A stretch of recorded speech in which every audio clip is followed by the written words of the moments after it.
This storm will kill you. Look!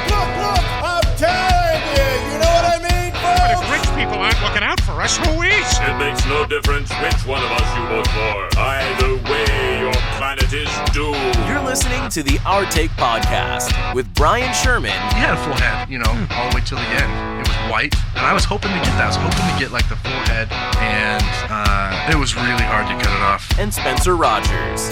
To be a good pilot, you have to be able to make good decisions. And I know what my credit score is, so I know I don't make good decisions. This is the Our Take Podcast.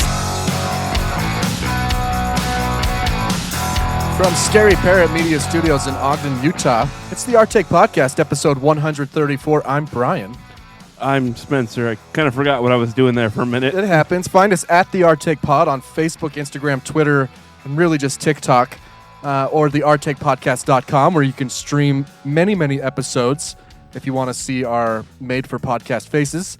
It is November the 13th, everybody, on this day in history. Bloody Sunday in London. Bloody Sunday. Bloody Sunday? Yes. Isn't that a U2 song? Yeah. Protests by poor and unemployed Londoners over their hardships in Trafalgar Square took a violent turn when the police charged on those protesting with batons. By the end of the day, 2 or 3 people were killed and several hundred protesters were injured. This is in 1887. Good year. Yeah. Approximately 102 years before I was born. Approximately. Yeah. The Armero tragedy, also on this day in history. Always with the good news on the... The late evening eruption of the Nevado del Ruiz volcano in Colombia caused volcanic mudflows called lahars. Love that volcano. One of my favorites. And flooded the city of Armero. Holy shit, killing 25,000 of its residents. The Armero tragedy is considered to be one of the deadliest volcano-related disasters in the 20th century. This is in 1985. The year I was born. It's a very awful year. No, I agree. Back to the Future came out that year, though. Right. So that's true. That's something. Yeah, I made up for it. I mean, it's awful. How do we not learn about this? How do we not learn about this? Because it wasn't here? I don't know. That's true. That's true. Hey, guess what? Huh. Happy 4th anniversary. We've been doing this show for 4 years. Wow. Really? Really. Wow. October 8th, Yeah, 2018 is when the first episode we dropped. did it through the pandemic, quarantining the whole time. Yeah, we were in separate locations across the table. Across the country. Yeah. Can you believe that? 4 years? Yeah. You can tell because our episode spacing has gone from like doing it 3 or 4 times a week true. to like once every couple months. Sorry about that. By the way, in this break we've had, over what's been a little over a month and a half or so since we've recorded a show, our plays have effectively doubled on our later episodes. I don't know why. All I'm saying is that if you haven't gone and given us a rating or told your best friend about our show, please do it. You obviously like the show. You're listening to it 2-3 times. People have listened, and they have started rating us, and unfortunately, now that they've gone back, they are all bad. So we are having to revamp everything. Yeah, now. so, just you guys clearly like the show. You're listening to it over and over again, whoever it is. They just like your voice. It's very soothing. I think it's yours. I sound like I'm special or something. I don't. Anyway, leave us a rating. Tell your friends, please. It's been 4 years, people. We shouldn't be working still. We should be doing this. It's been 4 years. Anyway, we're not going to give up, I don't think. No, I don't. Why would we? No.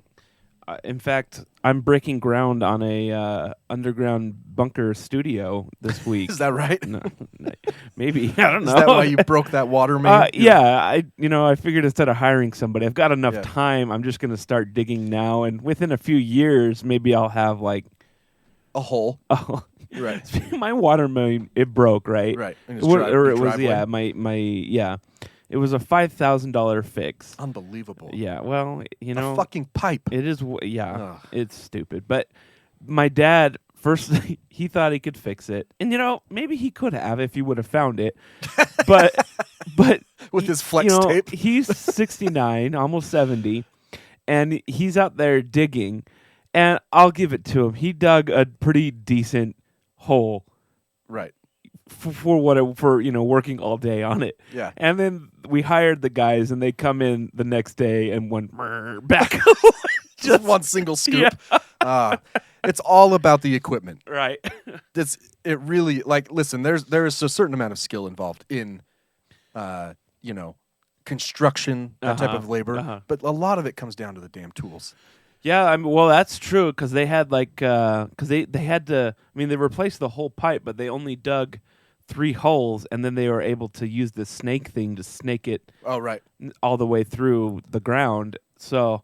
But there wasn't there a hole in the pipe? Yeah, they replaced the pipe. They replaced the. Oh, I see. With new pipe because it was cool. old. Yeah. So and then now it has like a warranty and everything and blah blah blah. Freaking warranty. Yeah. Thank you for the warranty. Yeah, no. Still got lead in your water. Yeah. Yeah, they use like plastic pipes now instead of metal. So yeah. Have you seen those videos where they like repipe? Yeah, I thought maybe that's what they were gonna do at first, but they just redid it completely, which I guess makes sense. Yeah. You have to find the pipe, which they did eventually find it, but yeah, they wouldn't have had to have found it, but they did. But anyway, that's what you get. You're actually lucky that your driveway's not paved. I know. That's true. Well, although now there's a muddy disaster out there because all the ground that got dug up is... You would have been more pissed because fixing pavement would have been like another 10. I wouldn't have fixed it, dude. I would have definitely just left giant holes there and missed the holes. When I walked in today, I was thinking, you could probably do gravel. Oh, I know. I just haven't done it. I found a guy because we put an RV. We don't have an RV, but we put an RV pad next to our house. Oh, okay. When we were redoing our backyard. Right. I found a guy that would deliver the gravel and spread it for pretty cheap. How was pretty cheap? Like $10,000? No. 12? It was like a grand. Oh. Way cheaper than cement or asphalt right now. Right. It's unbelievable. So, anywho. So yeah, we have a lot to catch up on. We write our rundown, and we used to write it, like weekly, right, with all the news from the week, and then it'd be semi-weekly, and then it's monthly. So there's actually like a month and a half worth of stuff in here.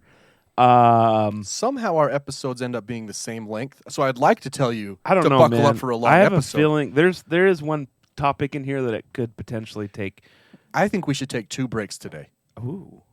Not that anybody listening... Risky. We've only mixed up the format once in 4 years with Riley's episode when we didn't do random headlines. That's true. You want to really fuck with things? Well, it would be more for our sake. Always, the person listening hears like a 30-second thing while we take a 10-minute break. We can do a fake commercial for 97.2, The Hard On. Yeah, we should. Okay. But anyway, so a lot has... Well, not really, but stuff has happened. Here's what really happened.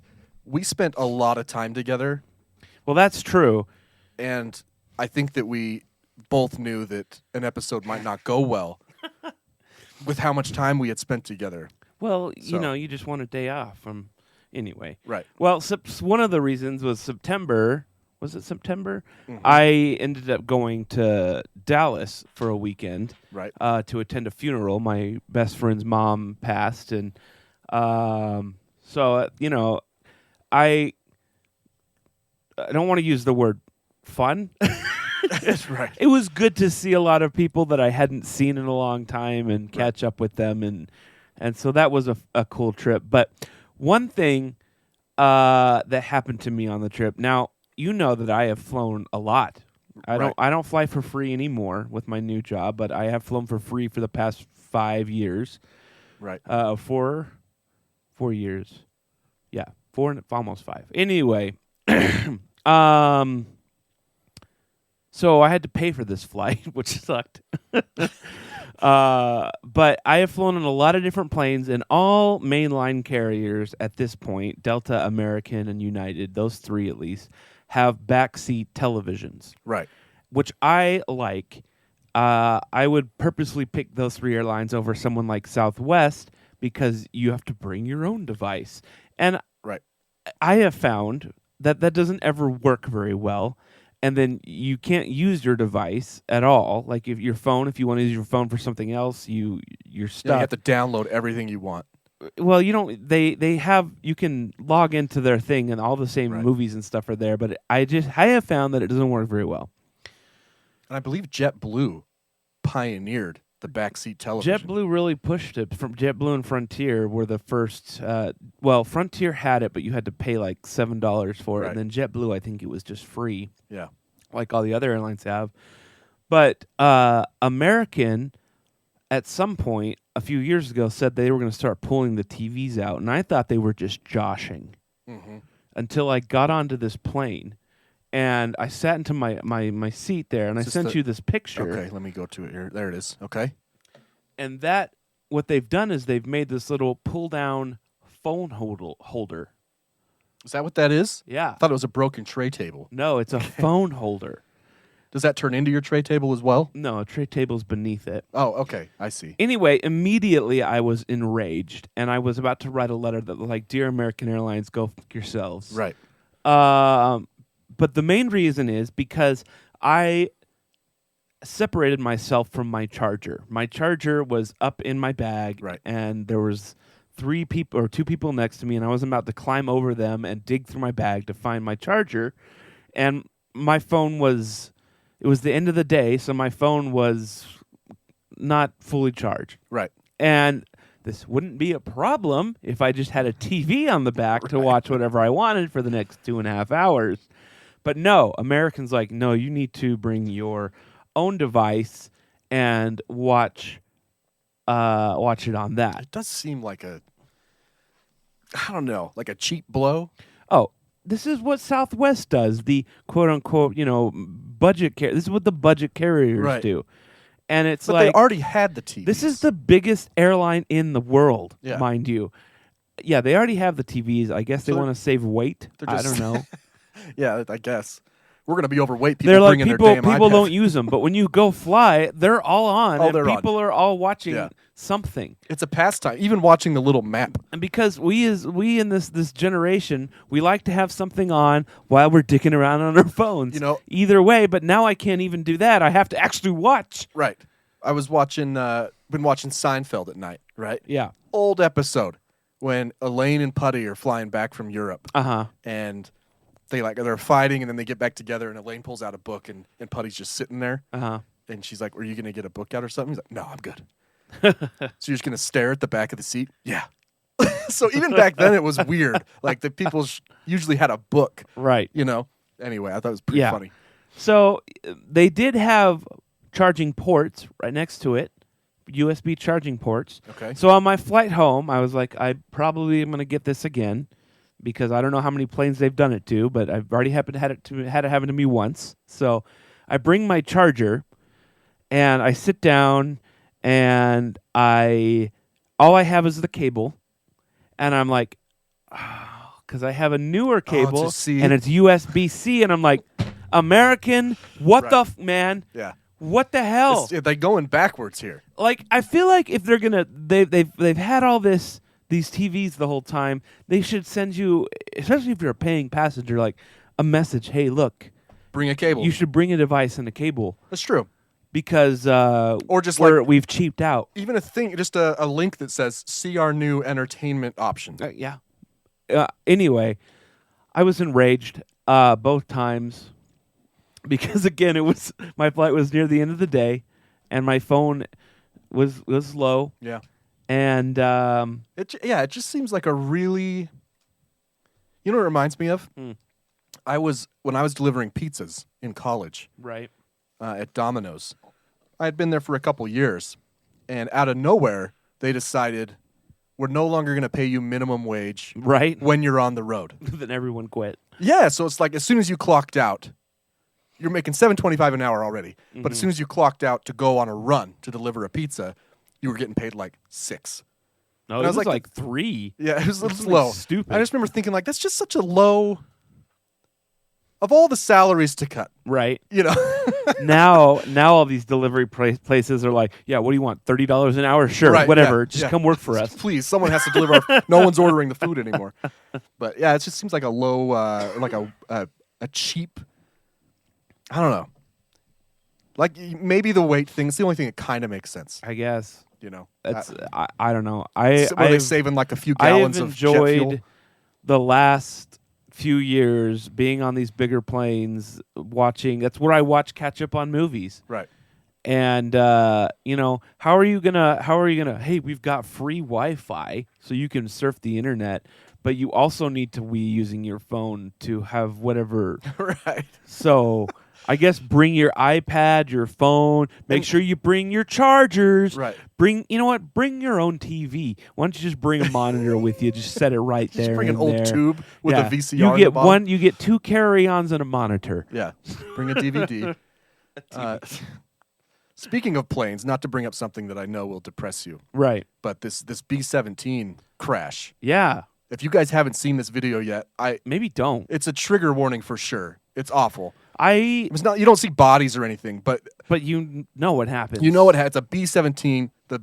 It's Spencer's favorite plane, Flying Fortress, and it essentially gets cut in half behind the wings by another smaller plane, and they're only like 200 feet off the ground.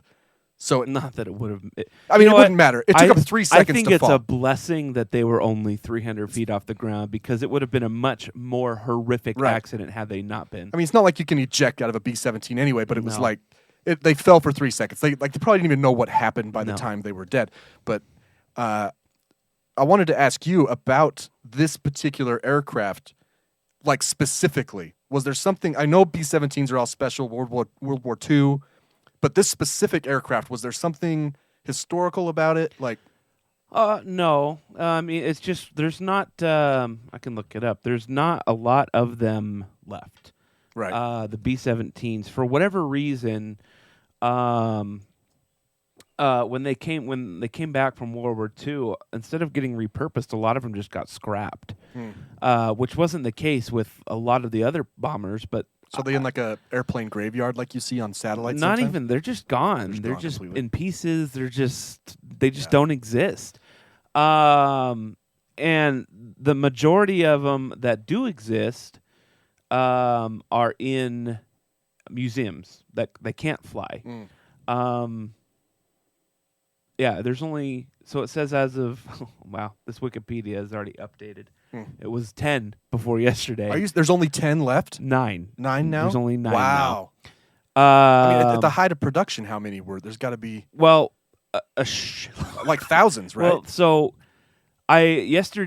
one thought that did, not interesting, but the whole video is horrific. It's horrific. It's a It really is. horrific thing to watch. Right. I seriously can't get it out of my head. And there's so a lot of angles. You know, the closest thing I can compare it to is watching a 9/11 plane crash Sure. into the building. Crash, It's yeah. that like horrific of a video. Right. And what another thing that came to my mind, because this was a World War II air show, it was all World War II planes. I'm like, that happened, and I looked up the number 4,700 times during World War II. that particular style of crash. Well, no, just the planes not Oh. making it back. Oh, and right, that right, was right. that. I mean, that's what happened. You Right. know, that sort of Yeah.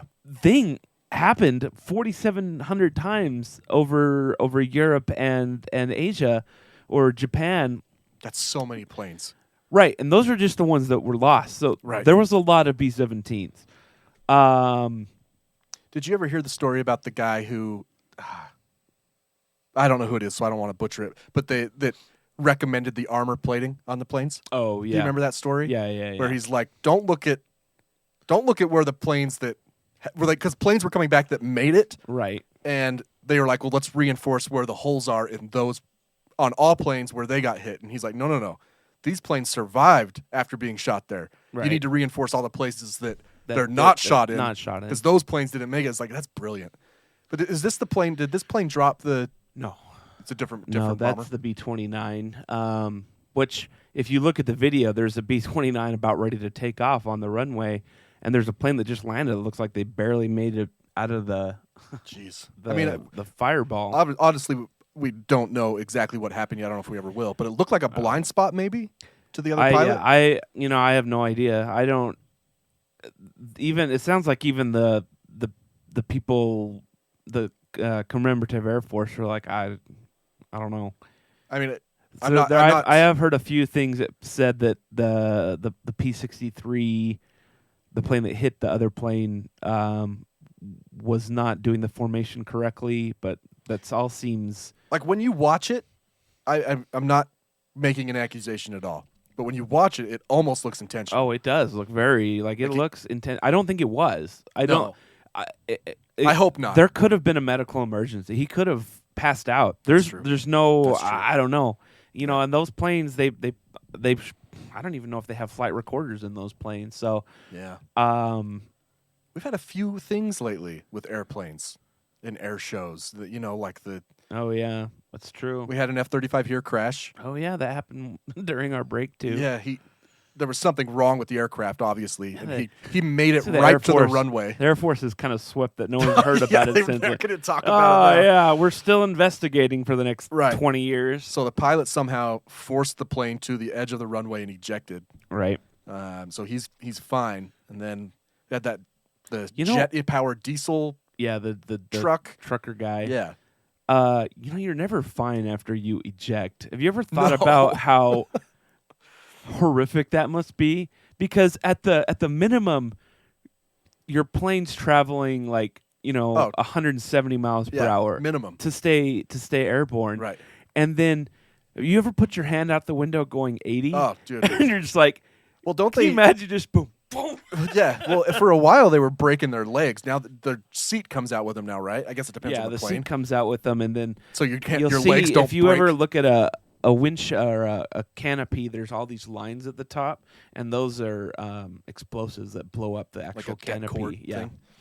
Yeah. So that Top Gun thing, which I don't know if is actually a real thing or if they got it from Top Gun or what. They're like, shit, that could happen. Like, oh man, We better work on I that. thought of that. Yeah. No, I think I mean the news reports that we had of the guy who he saw the pilot land and ran to him. Mhm. He was pretty banged up. Yeah. So I think he got A stuck lot in of a those tree. guys don't come back to flying after though, because of just how damaging it is to them, and they live. But I don't know. That'd be if they, scary as shit. Not only that, you just even though it's probably not his fault, he just how much is that plane? F-35s Yeah. are like $200 million. Yeah, $200 million aircraft just scrap. 12,731 B-17s were made. That's a lot. 12,000. That's a lot of airplanes, especially when you consider. The war was not that long for America. Well, that and we have 200 F-22s. no, we have nothing. we can't even comprehend the amount of artillery and 47, almost personnel not half, but and equipment. closer to half than not of them were shot down. Right. That's It's- crazy. That's World War II is nuts, It was man. They nuts. just made things, and everything was just expendable. It was just like this That was is probably going to only- get shot that's down. warfare has changed, right? Yeah. I mean, Normandy wouldn't have worked without a shit ton of, landers, beach, and it just running up. The amount of the numbers are insane. The calculated losses. Yeah. Oh, can you imagine? And it making really all kind of those changed. decisions. Right. How many losses are we expecting? Well, half. Right. Oh, We don't have a choice though. There's not. What else can we do? yeah. We tried that same style in Korea and Vietnam, and it didn't. That's kind of when it started to change. Yeah. But- Well, speaking of airplanes, I learned an interesting fact the other day from what was it? Some new show on History Channel where they refurbish things. Secret refurbishing or something, Right. if you have an old refrigerator and they're like, my dad loves this refrigerator, so I'm going to refurbish that's not the word, refurbish, I know what you mean. Yeah. refurbish works. Yeah. Where they find an old one and Yeah. sand it and Yeah. paint it, make all the components work. Anyway, they had a question on there or something I never knew before, and I'll ask you the question: who was the first person to use a private aircraft for business, like the first private business plane, if you will? Who do you think it could be? The guy who comes to mind is Rockefeller. No, it was Harry L. Ogg. You know him? Oh yeah, I know. He was the president and owner of the Automatic Washer Company, a washing machine company that eventually evolved into Maytag. Wow. So they were one of the first businesses to make So an the washing electric washing machine. So washing machine was invented around the same time as private aircraft. Yes. 1929 is There's a plane. apparently It there wasn't was like a hot air an balloon. electric washer in this little plane. Private planes back then were not very comfortable. No, I mean, well, look at even Air Force One back in the 60s Oh, and yeah. 70s was, yeah. Not till they got into the 707 that Yeah. JFK had. Harry He was the first Ogg. one to take it. Yeah, someone a little known, not as well publicized person of history. Invented Maytag. That's important. Apparently, they sold a crap it was like 1 billion of these washing machines or something. Oh, yeah. Like just everyone had one. Changed the lives of all housewives. Yeah, no, it's true. For real. You imagine? It's. I mean, my mom talks about when her mom, my grandma, got like their first dishwasher. And that was like a thing. I don't have a dishwasher. Can you believe that? I mean, you could get one. I know. They make Just, rollaway ones. I know. I know. I used to have one of those. The other day, I was looking through Google Photos, and I found this map that you can pull up, and I just sent it to you oh, I see. of where you've taken your photos. Okay. And this map is not, I don't know. Oops. It doesn't seem as well done as you would want it to be, or maybe Let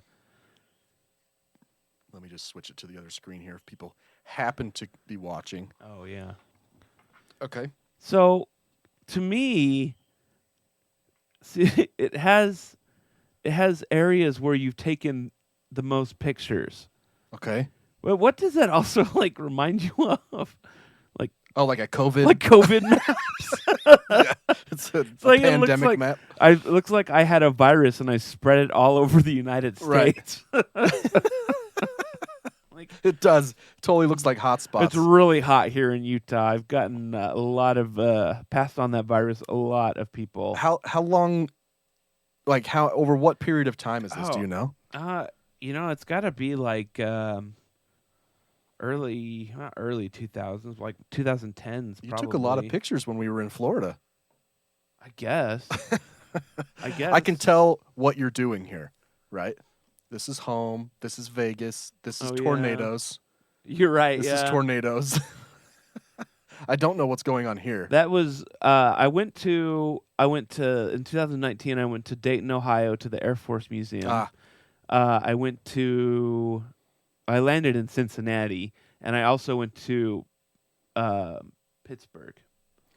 You've seen a lot of the country. Yeah, This I is was impressive. up in New York and Boston for a minute too Yeah. that year. I find the one in like Apple Photos every once in a while, Yeah. and I'm like, man, I haven't been to a lot of places. Well, there's so world one too here, and so I've even spread my virus to Japan and Right. England and Sydney. You just turn on that. What's it called? Where it takes like 1,000 photos. The burst mode. The burst mode. Oh, Yeah. You spent a lot of time there, and it's all a picture of my foot or something Yeah. in the hotel. That's pretty cool. Yeah, it does look like a virus. They should probably I just mean, think of a it's different just, way. Yeah. After COVID, maybe like, hey, There's like 3 viruses that are big right now, and like no one talks about them. oh really? Yeah. What are they? Flu, RSV, and COVID. Oh yeah, I've heard about RSV. My Brian Stubbs, I think baby has Oh RSV. no, that sucks, man. It's a bad one, and it's early in the season, and now there's 2 variants of Omicron that are dominating. It's like no one wants. I to haven't hear got about my it. new. Have you got your shot yet? No, I keep need to go get forgetting. boosted. I need to get a flu just shot. I go need to get get one. boosted.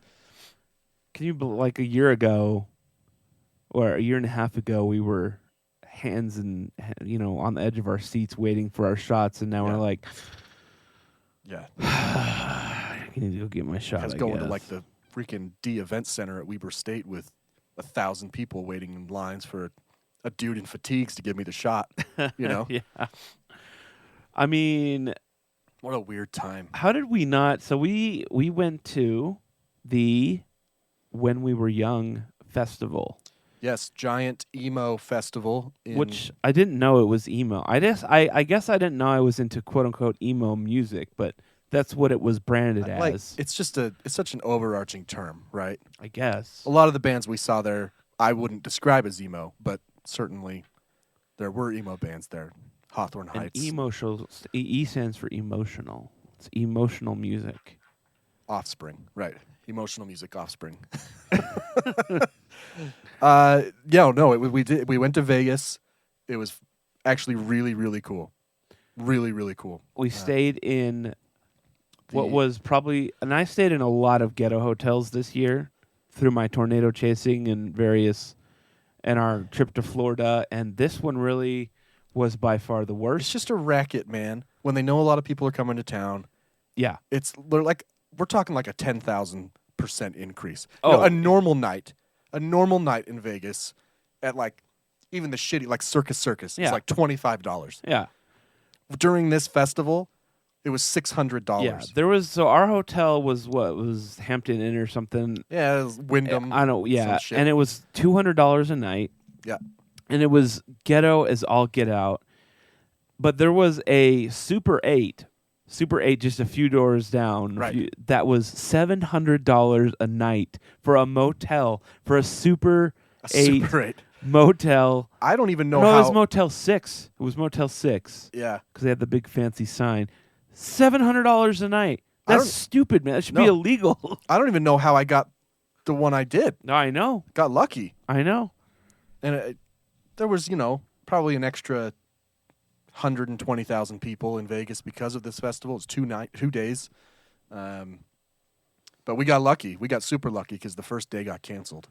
Yeah. 'Cause it was the there same festival both days, so it wasn't a 2-day festival. Right, They right, did- right, right. They did it on one day, then on the next Yeah, day. a lot of like I had people messaging me like, "Oh man, are you so bummed the first day got canceled?" Like, Right.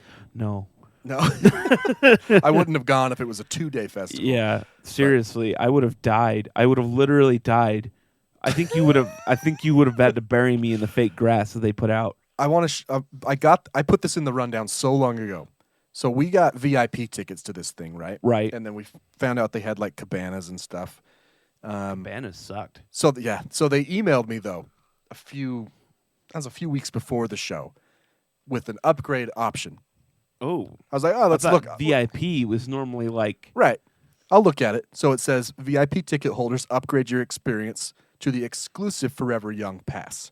I was like, all right, let's look what it has. Access to a cabana, all-day beverage service, complimentary lunch and dinner, access to a premium stage, golf cart transportation between the cabana and the stages. It's a long walk for some of them. actually would have been okay with that. I'm like, well, this is kind of interesting. Personal shopping, private entrance. Let's see, It's gonna be like $12,000. the price to upgrade. Yeah. $6,000 with a fee of $841. An $841 fee. Oh, it's got the complimentary lunch. So $7,000 to upgrade. And I guess what this means is that they didn't sell all those cabanas because when they were initially no for sale, way. they were $12,000. Yeah, and they sucked. They were kind of far away from the stage. And there was only that one stage. There was only the two. Right, you can only I see mean, one they were stage. the two main stages. I liked having a VIP pass, but I didn't agree with the setup. No, that was kind of dumb. strange. But I don't know how I'd do it differently except for just cut off the GA completely. Right. And let VIPs up front Yeah. completely, which actually, even though that seems harsh to the GA, it makes the most sense. You get what you pay for. Listen, Danny came with us last minute and bought a GA ticket, and he Apparently, our experiences differed quite a bit. at first during the show he was pissed at the VIP people, Yeah. which is totally understandable. Like I can't even explain it on this format. That one of the stages where Hawthorne Heights played, Right. it's split down the middle. There's a walkway down the middle of the stage Mm-hmm. through the crowd. On one side is GA, on the other side is VIP. Right. You have to have a wristband, go through a special little tent. But to get there during especially Hawthorne Heights was Right. nuts. Yeah. And so he, being a GA person, felt mistreated. was pissed that VIP was even. But at the end of the show, after it was over, he's like, no, I would totally do VIP. Totally worth it. Oh, yeah. I mean, it's not to say that, like, at the very beginning of the show, there was no one in the VIP. The Right. VIP was Oh, no. empty. You could walk straight up to the stage. But by the end of the night, there was a big crowd in the VIP. But it was still significantly less Yeah. than the GA. And You could even if you went back, you could sit down or lay down on the grass. It the was fake definitely grass, a way better experience than the GA. The GA people were garbage.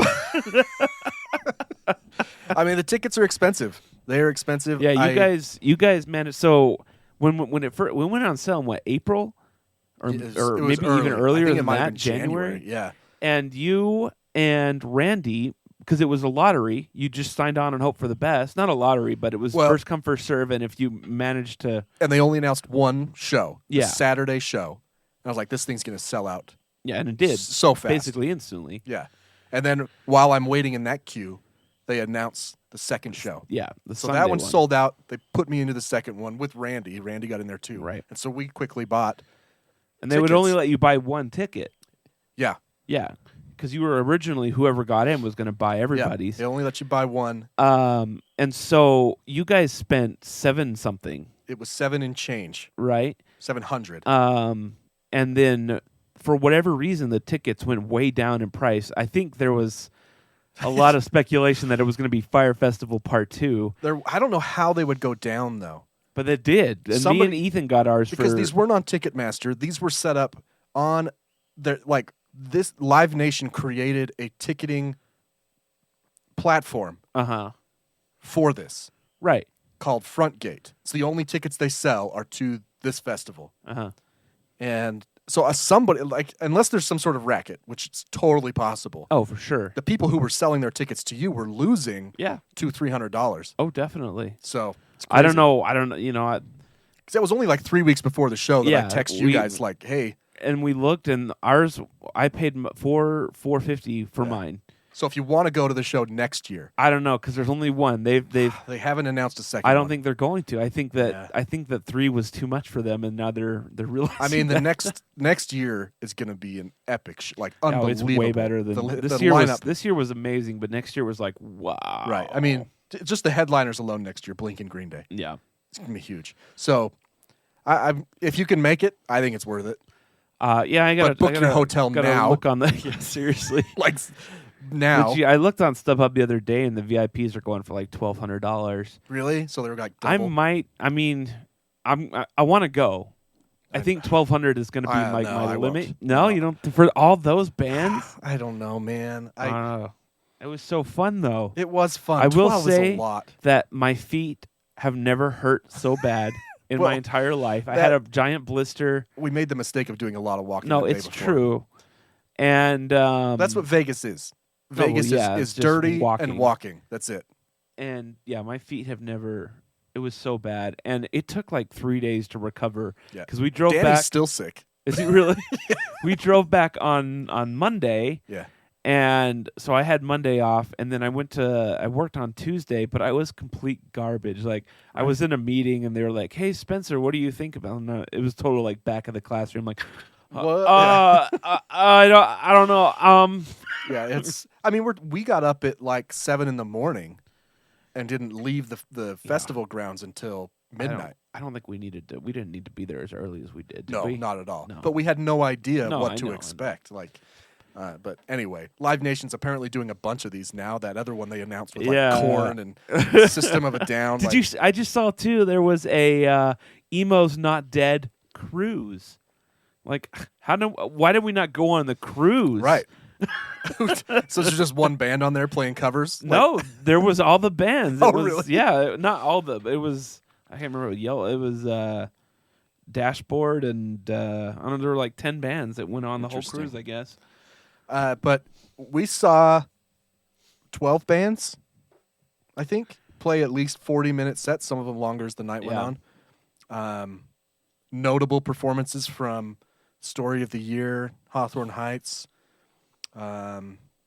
Paramore was awesome. Except for the drunk guy that wanted to fight me. Yeah, there was a drunk guy in the crowd that I was very close to going to jail. He was rubbing up on my peen Right. and like grinding on me, and so I pushed him forward. And then he was like, "Hey, bro, remember where we're at?" I'm like, "Okay, just don't grind on my peen." He was so drunk that I don't know how he didn't throw a punch. It's true. Like, he's so inhibited or uninhibited. I don't know how he didn't. Because had he, it would have been ugly. Oh yeah, Because Randy all four was of us were standing right. standing Randy's there. like Yeah. 8 times his size. Right. A small dude. Oh man, it was hard for me. I don't like seeing my peeps mistreated. Hey, it was weird. But I 'cause knew I'm if I not- got involved, it would have. I'm not violent, but he kept yelling at me, and I started yelling back, and I could feel my hands moving dude, forward to yeah. like choke him, and It I'm like, was so close. Whoa, We're what talking- am I doing? I don't even know how to put this on a scale. Out of 100, though, Uh-huh. we were maybe 1 point away from escalating to physical violence Right. with this guy. Like, and it just would have been like dragging him out of the crowd because we're standing. And raping him repeatedly. We're in the pit. Like, there's no. If you look at overhead pictures from when we were young, there's 60,000 people there. We were up at the front, like 10 people away from the stage. Right. So it was packed in there, and this guy was giving Spencer shit about. I mean, you gently gave him a little nudge so that he wasn't rubbing up against you.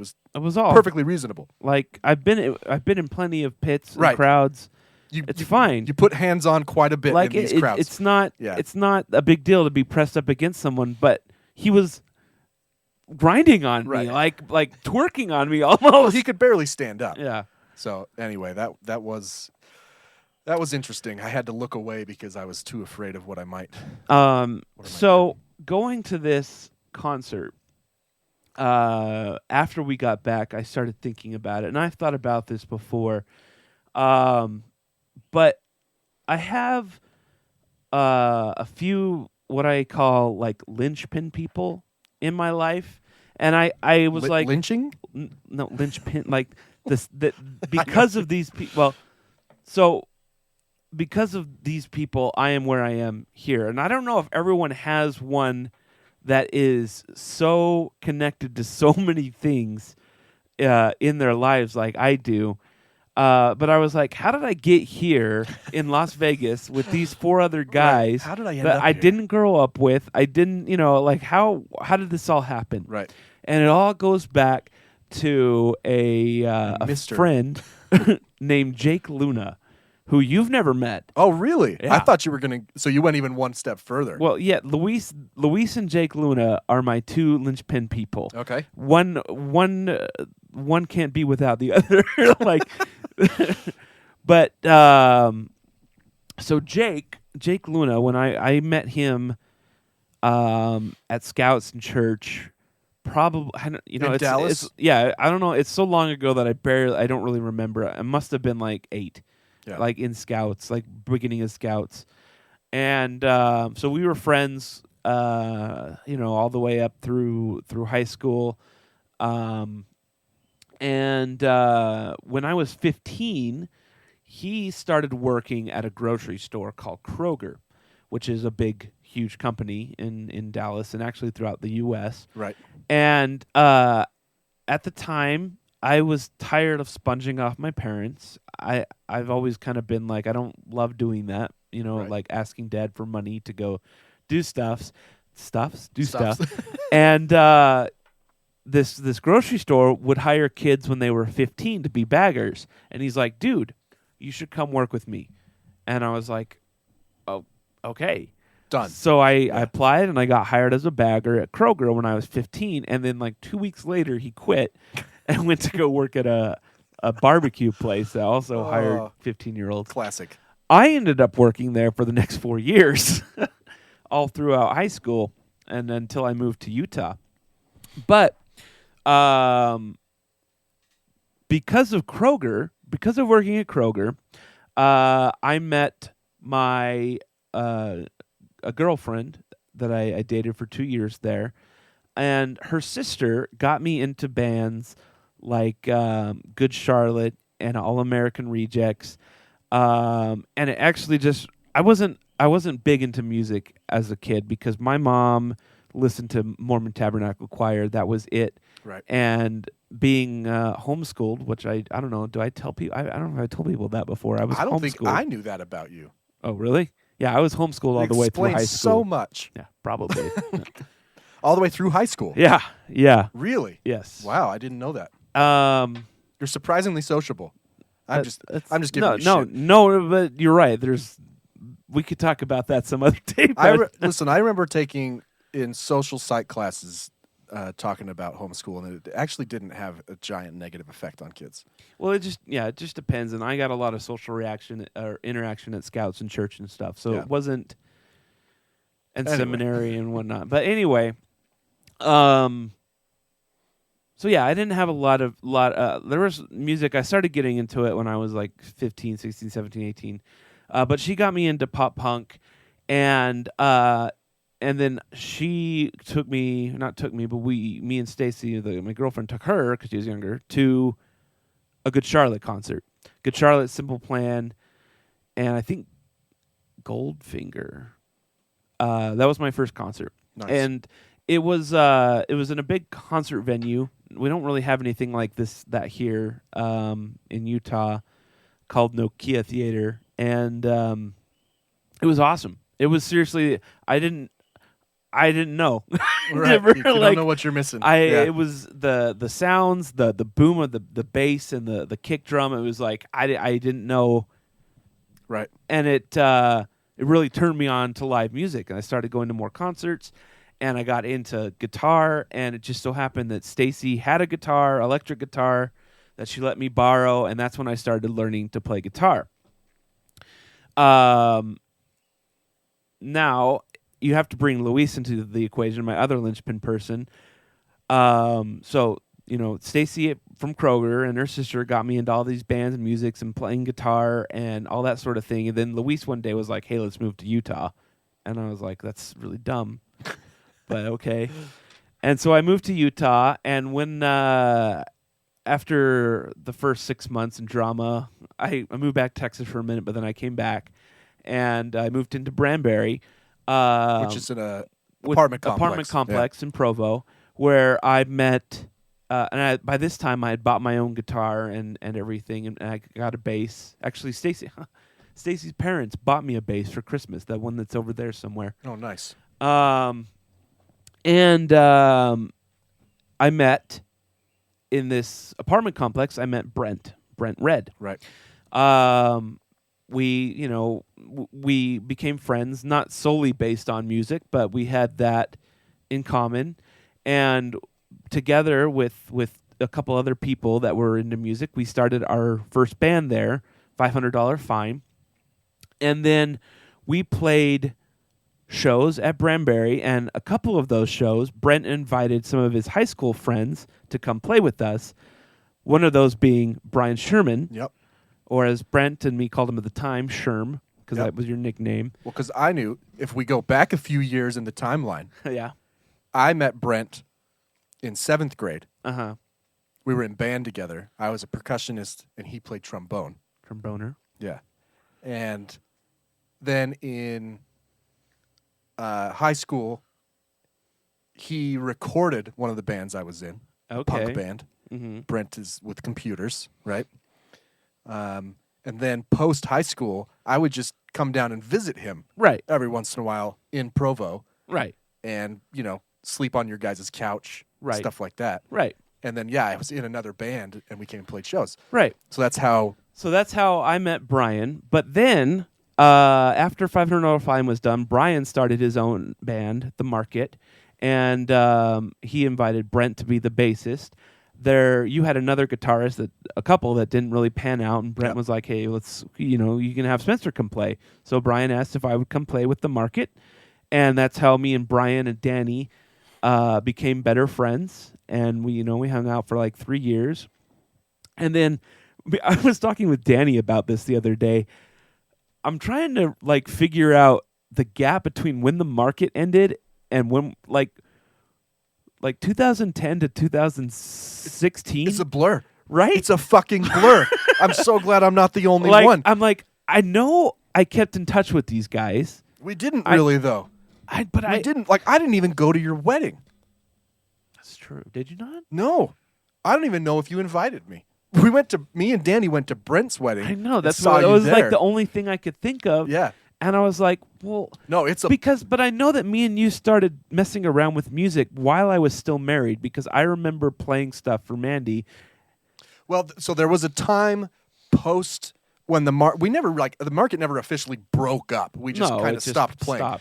But there was a time after that where we sent emails to each other with tracks. That's right. Yeah, and I remember I recorded some really hard ass rock. Remember? Mm-hmm. And then that just kind of fizzled. Right. That fizzled, and then it was like another 3 years or 4 years. You messaged me again. Yeah, and then when I got divorced, I was like, "Hey, can we do this?" And then we started hanging out all the time. A year later, we started this podcast, and then we started our new band, Rejected Takeoff. And I had known Ethan and Randy. I don't know, kinda, but Ethan that gap. I knew Ethan from better than most, but he was away in medical school. That's true. For it seems like forever. But I had met them before. I was familiar with them, and then we got Ethan to play drums, and after Kip left, we got Randy to play bass, and then that is how I ended up in Las Vegas. With those 4 guys. That's a weird story. That is all weird. because Jake Luna got me to get a job at Kroger. Now, I could seriously go on about all the things that Jake is responsible for, one of them being my marriage. And your divorce. Yeah. He's responsible. He's seriously responsible for the job that I'm doing now. Really? Because I worked at Kroger for 4 years, I had 4 years experience, and I when I came to Utah, my initial plan was to work at Smith's because they're the same company. But the manager was like, "You need to be 21." So I was like, "All right." So I delivered pizza for 2 years. What kind of rule is that? It ended up being you get a drink on the job or something? It was because of alcohol sales, but it was actually like you couldn't check someone out right. in Utah. Oh, anyway, stupid. So one day I'm kind of annoyed. I was at Papa John's and because I left Domino's and gone to Papa John's, and I was kind of burnt out on it. And there was a sign that was like $14.60 an hour max to be a cashier at Smith's, and I was like, I can definitely get this job and probably top pay. So I put in for it, got the top pay, and it was at Smith's that I met Mandy, because of Mandy, I got into film and video, and I don't know, for whatever reason, that pushed me into training and that sort of stuff. Yeah. And that got me my job at Harmon's, which got me my job at Sky West, which got me my job here. And it also got me divorced, so thanks, Jake. Yeah.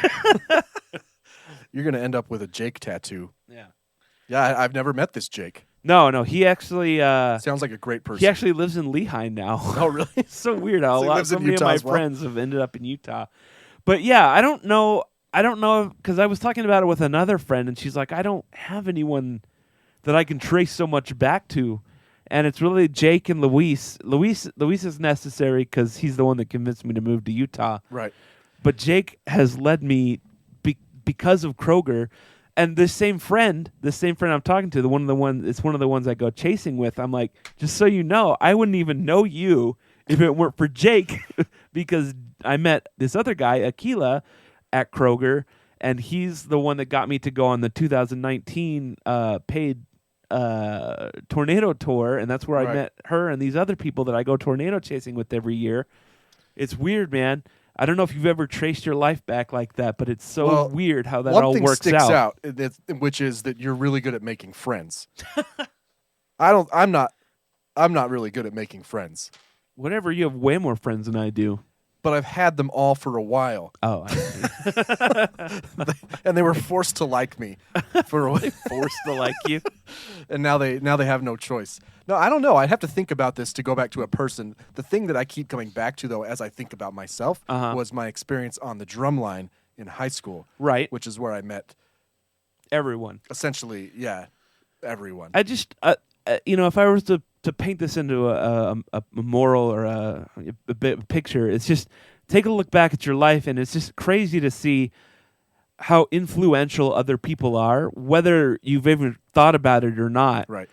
someone has led you, or someone or something has led you to each decision, and each decision that you have made has led to something else. My high school experience was, I don't even know if this is entertaining at this point on the show. So I hope people are listening. My high school experience going into 10th grade was almost like a complete reset for me. I was in junior high, I had a lot of friends, and by 7th grade sucks for everybody, you know. By in 9th grade, I was a student body officer. I had a lot of friends, right? And my junior high split to 2 different high schools. And it just so happened that I had a couple really good friends who continued to go to Davis with me. But the bulk of my friends went to Viewmont. And even and some of my friends were younger than me, so they were still in junior high when I moved to high school. The only thing I knew is that I wanted to play drums. Right. It's the only thing I knew. And I was in the boundaries to go to Viewmont with my other friends, but we moved. And then I was in the boundaries to go to Davis, which had a bigger marching band, a bigger percussion group. You know what I mean? So that's all I knew. We moved at the beginning of the summer, and my dad took me to high school and said, you want to be a percussionist? You got to get into the summer band thing. No friends, right? Even people I knew from junior high, we didn't really talk. Right. And it was probably on both of us. But I met Ethan that summer. Okay. But still didn't know anyone. Ethan had a group of friends. I don't blame him at all, right? He was super cool to me. But we end up going to band camp, of course, in, I think it's like August. So this would have been August of 99. And I had no friends there. No friends. I even got bullied by a guy. I still remember it to this day. Right? Really? I still remember it. And that, by the way, that's how bullying sticks with you. So if you're bullied, fuck you. It sticks with you. It's true. Sticks with even when I've never been bullied. I was always short. I was a redhead. People never bullied me, but this fucking guy at band camp did. I'm sure it was just him getting his jollies off the one time in his life. Whatever. He's dead now. Yeah, he died. The point being that that feels like a reset to me. So tracing it back even for any further than that is kind of. It's because most of my friends went that way, and the good friends I had that started high school with, we kind of fizzled out as I focused more on music. They weren't into that, you know. So so I can't trace it back like you. I have friends that I would still talk to and refer to as. Well, it sounds like my Ethan favorite is people. someone that For branched sure. off and by the end of 10th grade, Ethan and I were very, very close. And I'm not saying that Ethan was rude to me at all in the least. He was very, very nice, but he certainly already had a group, right? And I kind of joined this group a little bit late, didn't know any of them. But then high school ended up great, right? I was on the drum line with everybody, it's fine. But so it's hard for me to go back any further than that, right? You know, so 15 years old. And then I also had kind of groups of friends in different areas. Oh, yeah. So it was really strange because I was in like a punk rock band senior year with this group of friends that was kind of crazy, you know. And They're then I was also all on not dead. Yeah, and I was on the drum line that was very straight laced. You know, we couldn't misbehave Right. in any way, inside or outside of school. We'd get kicked off. So anyway, I digress.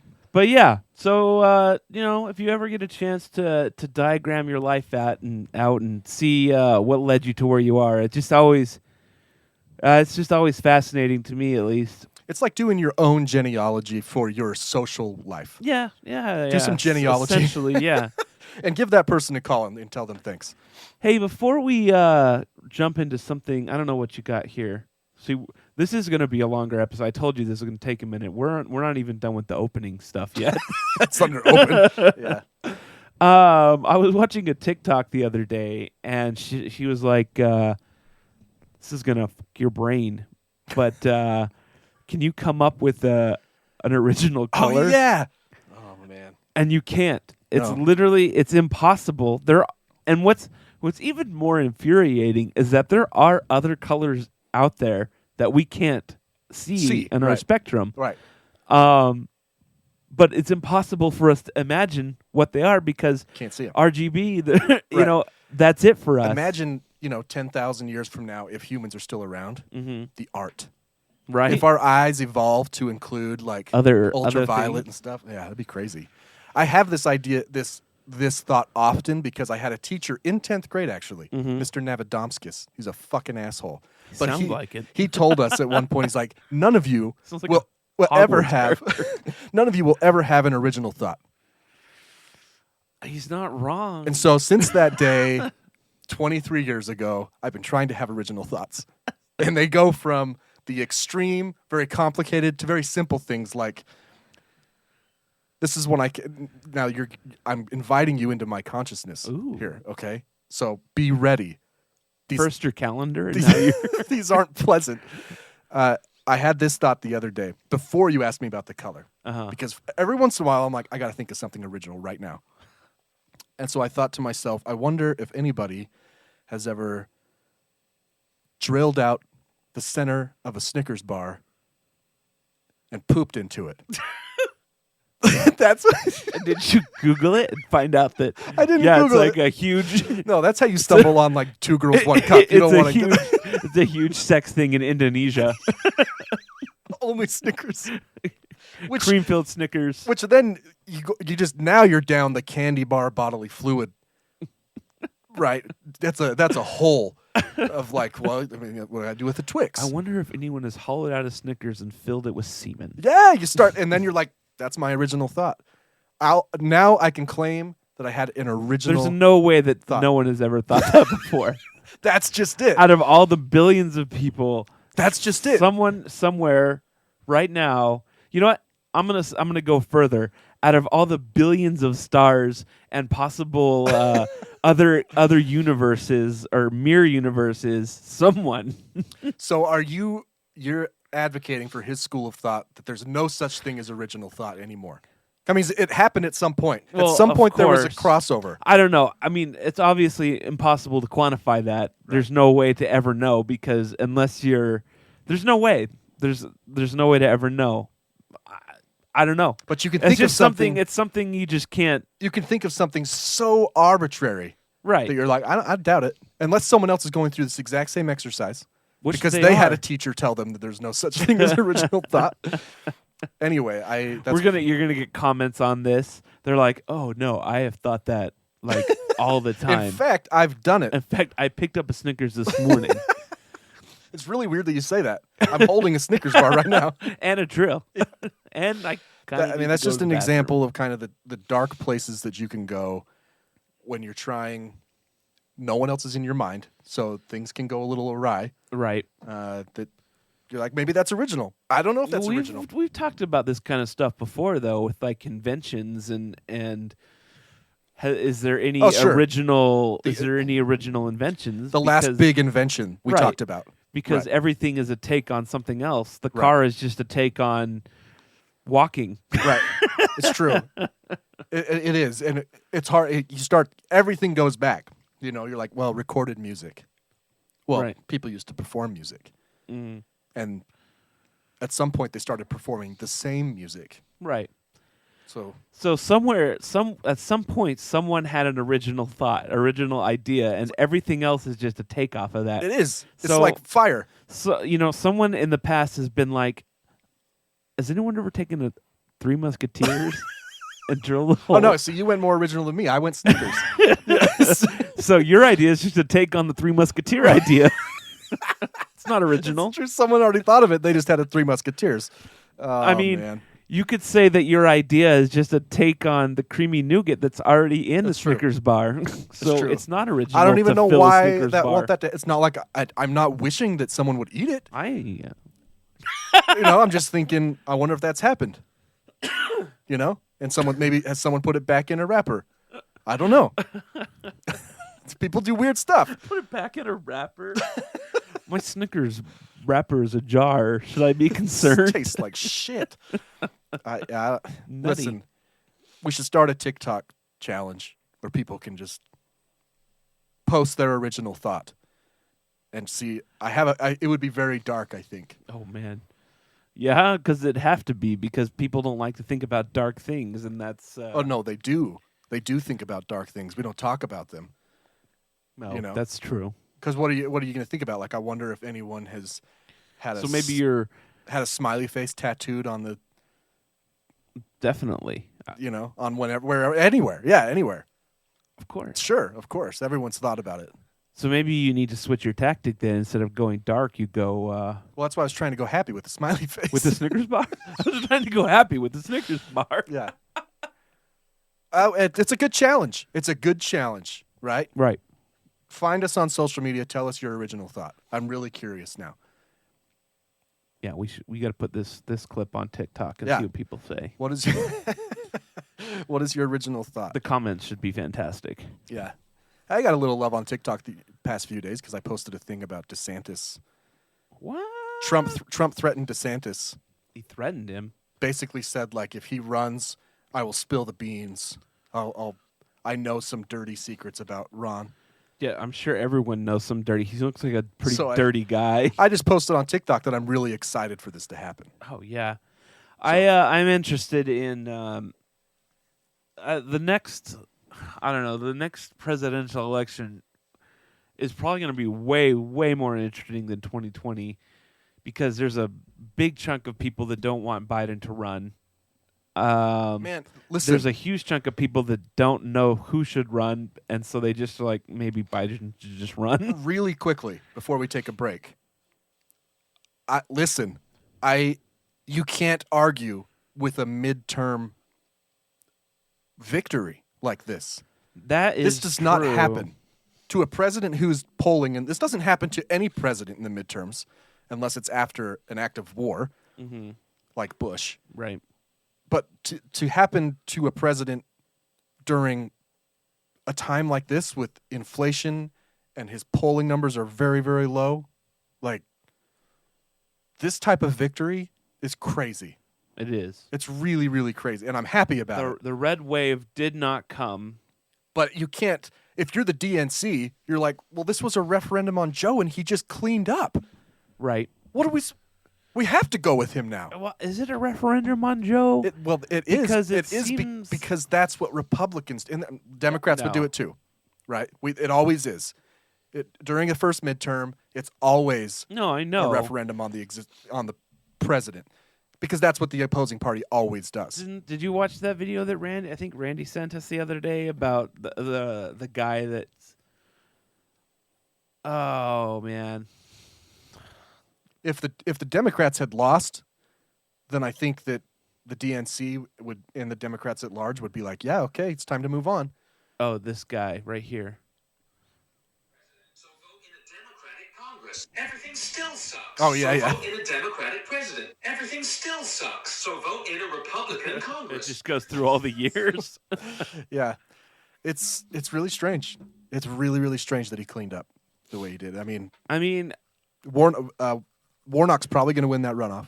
it seems like pretty hardcore Republicans are pulling away from Trump right now. It seems like They have to. They are trying really hard. All his people are Fox losing. News is abandoning him.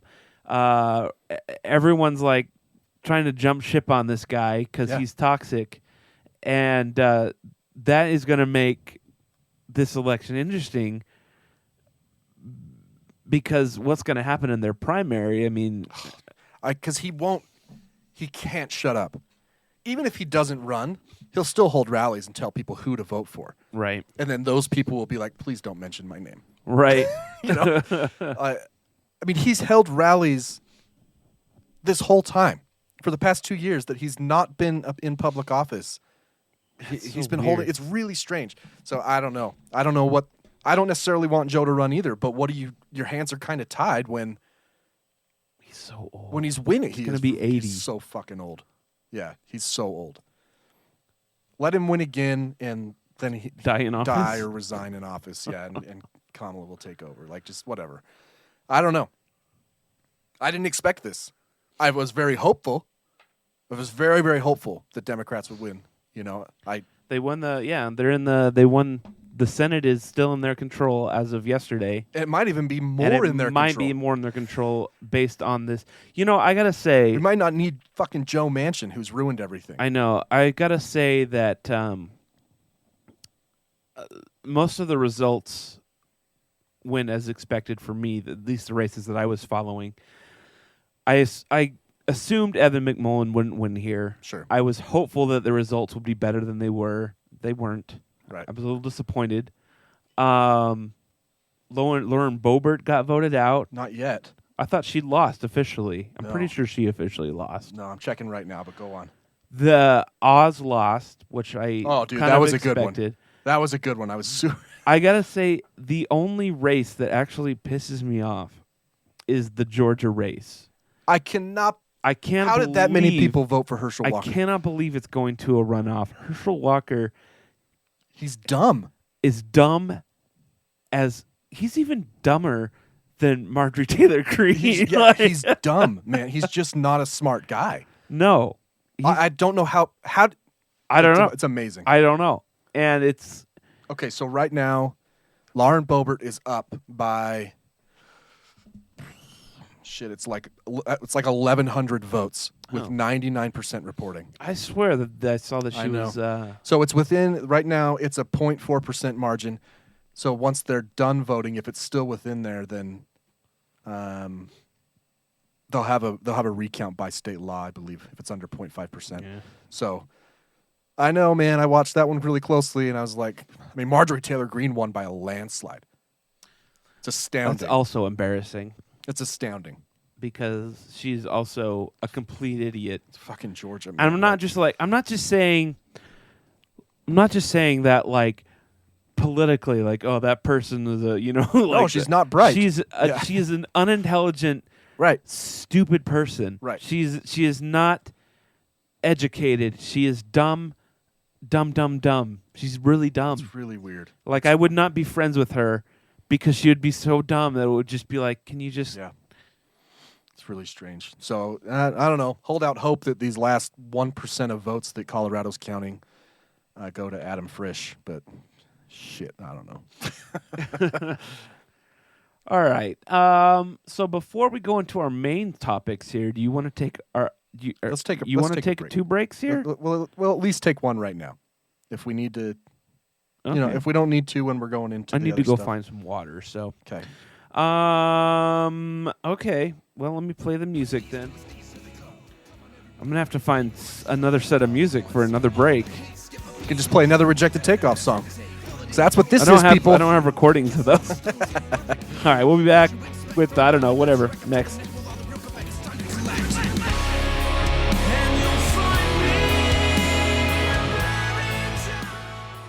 Okay, everyone, it's 2:30. Time for dinner. 'Cause on Thanksgiving, 2:30 is dinner time for some reason. Oh, my, Lois, those sweet potatoes look delicious. That's the stuffing, Ma. Now put on your glasses before you run over another black guy. Oh, this looks fantastic. I can't wait to poop this out. Hey, who's gonna get the Thanksgiving dump trophy this year? You are! Dad's gonna get it! Who else? Loving family. Well, dig in, everyone. Hello, Ida. Hello, Brian. How have you been? Very well, thank you. He threw up when he found out you were a monster. This food is so good, Lois. Ah, okay. Wow. This is the Our Take Podcast.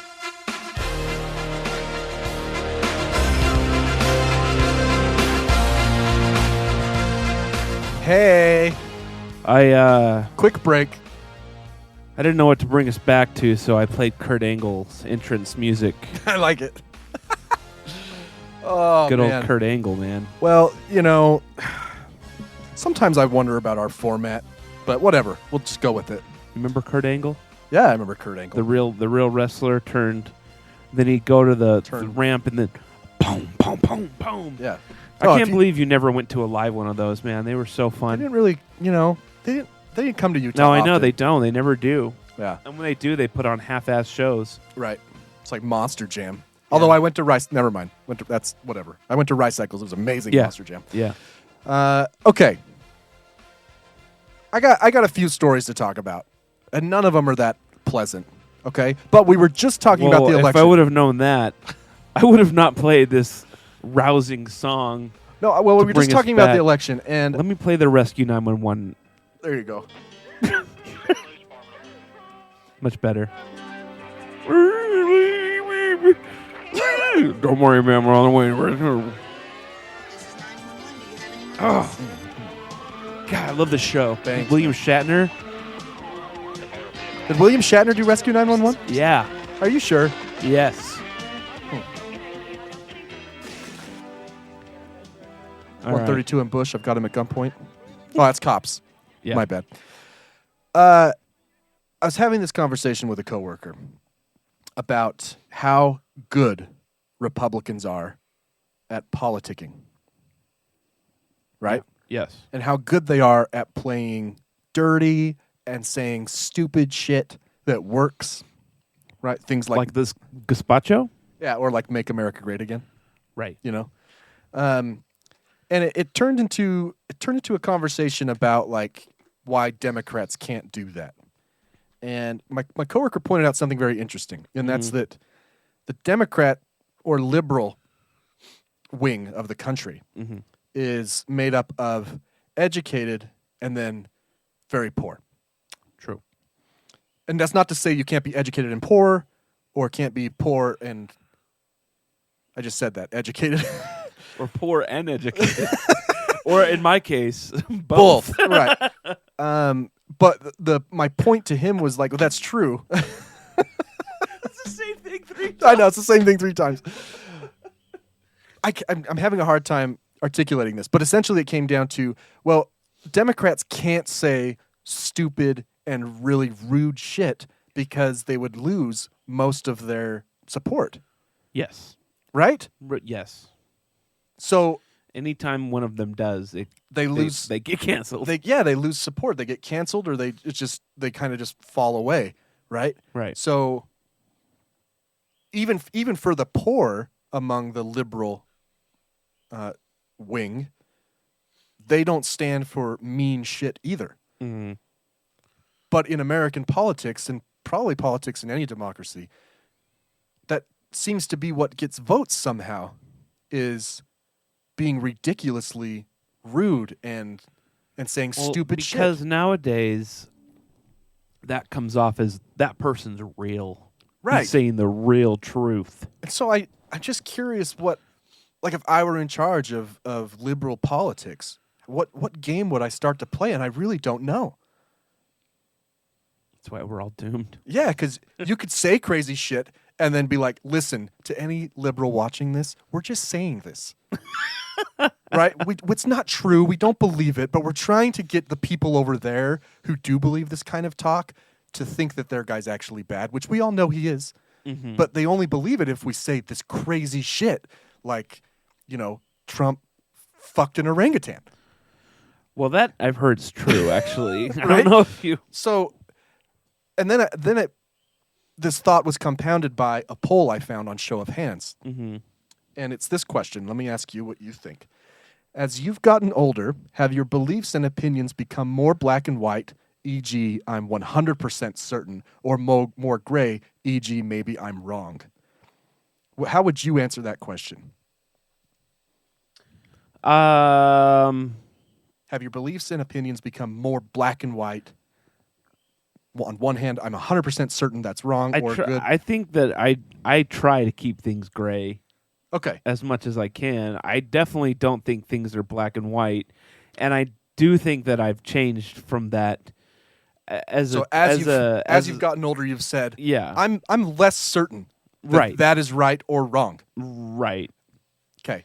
Me too. And not only that, is even when I am certain, I try to keep myself like with all the hyperbole and all the this is the end of democracy talk from Democrats, I try to put myself on the other side and say, well, these guys are thinking the same thing. Right. But I just can't really understand why, but I guess I would Sure. like to know. Which is why it's confusing. Okay, Right. Good. So this is a poll that I happened across, and there's all sorts of demographics because you enter your information into Show of Hands so that as you vote, it categorizes you by income, education, gender, party, okay? So this was glaring to me, though. So once again, as you've gotten older, have your beliefs and opinions become more black and white, i.e., I know that's right or I know that's wrong, or are they more gray, i.e., maybe I'm wrong about that, okay? This might be the most telling poll I've run into on this platform in a long time. Right.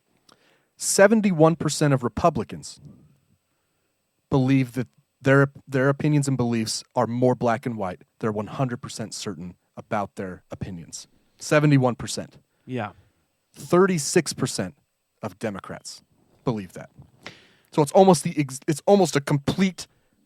Well, based on the people I know who are pretty hardcore core conservative, that is true. It holds up. Yeah. But then same thought process. If you were leading the charge for liberals or Democrats to try and gain votes, what can you say? Because to a Republican, you can say Democrats are evil. They just want to murder babies, and they're 100% certain that's true. Yeah, I know. So it's like on one hand, I'm like, I'm happy this election went the way it did. Certainly could have gone better, but I'm happy we maintained control of the Senate. Things like that. But then I read this, I'm like, I just don't know how. I don't know how to convince people that they might be wrong. Well, not that you are wrong, just that you might. Here's the thing, and we've talked about this recently, is there's a large number of the population, including ourselves, that have to experience something in order for them to know that it's wrong. Yeah, in order to have empathy. And like I said, we've admitted that we have been guilty of this before. It might be the worst part of human nature. Yeah, and it really, I will say that with education and being able to learn other things and live in other places and experience other things, you are able to have more empathy over things. When you are not, things are pretty black and white in your world, and until your son comes out as gay, right? Or until you have a friend who, you find out your best friend is actually an illegal immigrant, or something like that. Whereas, if you have a little more education and experience, you might already have a sense of that, or a little empathy for that situation. So that may be where some of the black and white comes from, which is why I've always maintained that despite Utah being heavily Republican, it's not as bad as some of the other states because of all the missionaries here that do get to go out and go to other countries and other states and live in poor places and experience other things and get to have some of that empathy. Right. Yeah, it's true. It's just a conundrum to me. How you? I don't know. I don't know how to. I don't know this. that you have there's an answer for that. Just time. Yeah. It sucks. Time and I don't know. It's been a problem for ever. I'm sure. Oh yeah. That's why progress is so slow. Right. If everyone thought the same, then we'd probably be, on other planets. Right. I mean, this poll, albeit small, illustrates that half the population thinks they know exactly what's right and wrong, and half the population is like, I don't know. Well, and we're going to talk about a couple stories here that that have to do with this at all, but just you can find the relevance in them. Right. Before I talk about those stories, are you interested at all in local, state ballot initiatives and how they ended up? I thought for sure that you were going to go into a commercial there. It sounded like, are you interested at all in having better underwear? Me undies. Yeah. I just found an article that talks about all of the local stuff that was passed, like constitutional right to abortion in Vermont was passed. I don't know if anybody's interested. I mean, I don't follow it really. I mean, some of them were kind of interesting, like Nebraska voted to increase their minimum wage to $15 an hour. Wow, really? Nebraska. Missouri voted to legalize recreational marijuana. Missouri? Missouri. Fascinating. So some of them are kind of interesting. St. Louis is in Missouri. That's probably why. Nevada. We've talked about this a lot. They voted yes to ranked choice voting and open primaries. Good. Yeah. You know who's really coming down hard on ranked choice voting? Republicans. Yeah, they hate it. Nevada increased the minimum wage to $12 an hour. Ooh, that's it. This one was weird to me. In Ohio, they're requiring U.S. citizenship to vote in local elections. I thought you had to be. Maybe I'm wrong. I don't know. Wait, what? Sorry, what? Require U.S. citizenship to vote in local elections. I thought you. I could be wrong. I thought you had to be. Maybe you didn't before there. I guess. I mean, some of these guys are passing stuff just because, like Kentucky passed a constitutional right to bear arms in their state constitution. There was one in Oregon that was very sad, which was establish a right to health care. This measure would amend the state constitution to ensure affordable health care access balanced against a requirement to fund schools, and it's half and half. Half the people voted no. It looks like it's going to win. There's 89% of the vote in, they're up, but yeah, I don't understand. I don't understand the opposition to some of these things. It's really weird. Anyway, that's just some of the local stuff that I found. But what's even more funny or damning is they'll be like, "No, we don't want this." Man, that medical bill I got the other day was astronomical. Right. I can't believe I'm paying $700 a month for insurance. Right. I can't believe this is happening. Yeah. Okay. Trigger warning for sexual assault on these two stories coming up. Okay. Mm-hmm. Alexandria, Louisiana. A woman outfitted with a tiny microphone and hidden camera walked up to a dilapidated drug house on a chilly afternoon last year to buy meth from a dealer known on the streets as Mississippi. But as the informant disappeared inside with the career criminal with a rap sheet spanning 3 decades, her law enforcement handlers left her undercover on her own, unprotected and unmonitored in real time. And the devices she carried passively recorded a crime far more horrific than any drug buy. Under threat of violence, the dealer forced the woman to perform oral sex on him twice. In an attack so brazen, he paused at one point to conduct a separate drug deal. It was one of the worst depictions of sex abuse I've ever seen, said a local official who viewed the footage and spoke to the AP on condition of anonymity. Just the audio from it is enough to turn your stomach. It's a female being sexually brutalized while she's crying and whimpering. Even as the woman cried and her assailant threatened to put her in the hospital, narcotics deputies remained down the block in the blighted neighborhood unaware of what was going on. That's because, as authorities have told the AP, they never considered such an attack might happen, and the devices the woman carried didn't have the ability to transmit the operation to law enforcement in real time.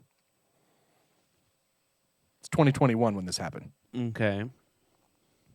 We're recording this now in this little bedroom. Right. In real time, and I can hear it in my ears in real time. Yeah, but we don't... The technology definitely exists. I mean, you would need a wireless transmitter. Right. We use wireless mics. It was recording, but not to where my guys were monitoring it, said Rapid Parish. Unless she has a cable. Sheriff that? Mark What's Wood. that? Blaming the January 2021 incident on his inexperience from only being in the top job 6 months at the time. There are always things you learn that you can do better. You think? The case is the central Louisiana city of 47,000 underscores the perils confidential informants face seeking to work off criminal charges. So just to be clear, this woman was caught with meth, and the cops said, help us catch a drug dealer, and maybe we'll lessen your charge. Right. And she ends up getting raped. Okay? Records show it wasn't until the woman left on her own and contacted her handlers that deputies searched the single-family home and arrested Antonio Jones on charges of second-degree rape, false imprisonment, and distribution of meth. Deputies surveilling the home after the woman went inside assumed she must be okay because someone else entered after her to buy drugs. They didn't start using equipment capable of monitoring in real time until after this alleged rape, and often would send informants into stings without recording equipment at all. We've always done it this way. Well, so here's the best part. Not the best part. If you thought that was bad, okay? Just 3 weeks after her recorded assault, court records show the woman was charged with possession of drug paraphernalia stemming from an arrest that happened about a month before the sting. But wasn't she... So she holds up her end of the deal. Right. She gets arrested for paraphernalia and possession. They say, help us in a sting, and we'll maybe lessen your charges. She ends up getting raped during that sting. 3 weeks later, they arrest her anyway and charge her with possession.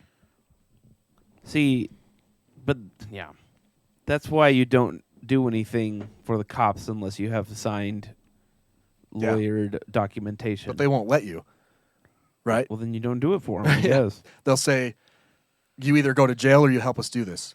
Well, can I talk to an attorney? No, you go to jail. Well, you can still talk to an attorney. But they're not going to cut a deal with you.